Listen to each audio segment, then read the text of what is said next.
Okay, think. What are we building in our earth, our world, to them?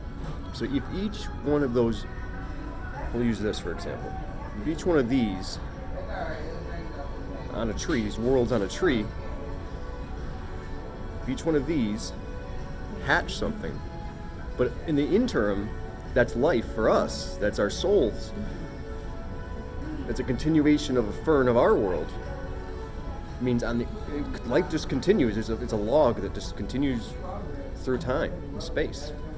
So outside of our firmament,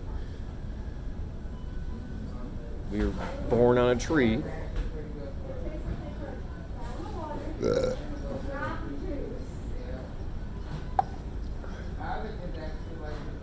There's a world, and we're programmed to build the world a certain way. If we don't cooperate with that, we inadvertently birth, hatch something that they don't want out there. Later on, after all this stuff's done here. So our firmament's essentially, it's a really, really solid eggshell. And we're programmed to build them a certain thing. But we're not, that's what I kept telling you. So I keep saying, like, guys, we have a job to do here. We have a job to do in this world. It's a really thing. So we're yielding to them something they don't want in their world. Not to mention the nano that's sporing out of our world to their world, harming them. Then the damn thing hatches, and who the hell knows what it's going to be?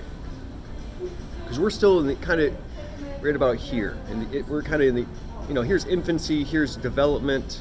That's where the Earth is. It'll eventually form, when the air changes, like in a womb, the air is going to change and it's going to start to develop, right? But that's later on. That's after we witness the trees of life in our world, and we get to see the mirror of how life happens as we understand it anyway, and as how they understand it. But we understand what they understand because we get their perspective. So if we're not building the world the right way, we're not putting the buildings together, we're not doing the software right, we're destroying stuff, then they're not going to get what they need, what they ordered. So the same thing can be said when we get ours, 50 of them or 100 of them or 270 of them or however many there are, 1,000 of them. If they don't, inside of that world, when the humans finally get there, we can witness the evolution of it. If they don't listen to what we're trying to tell them, what we're speaking into it through the tech, and they'll have one of me in there also. Think about it. They'll have one of us say, okay, guys, here's how you do it.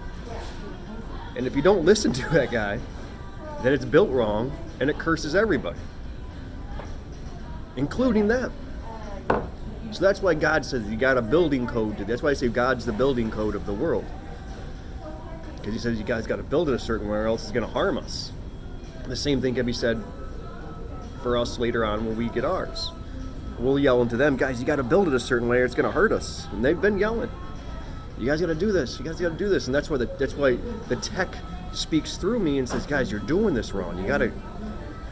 So that's what I've been trying to, and only later on I understand why, or understand the reasons that those words are put into me. But that's a phenomenon that if you're building a micro systems, you're going to have some sort of entry point of information that gives some sort of structure to what you're building. And that's one of the functions that I have. One of the functions I'm trying to share with all of you.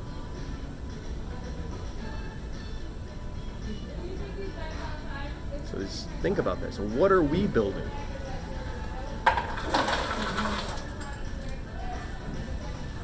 What's our world going to become to them? So we have that responsibility. That's why they fern it down to us and put those eggs into, our earth has eggs essentially, has babies, so they can see what they're going through and they say, by that time it might be too late. So that's why you have to do what you're doing today, make a difference for your futures. That's the best path.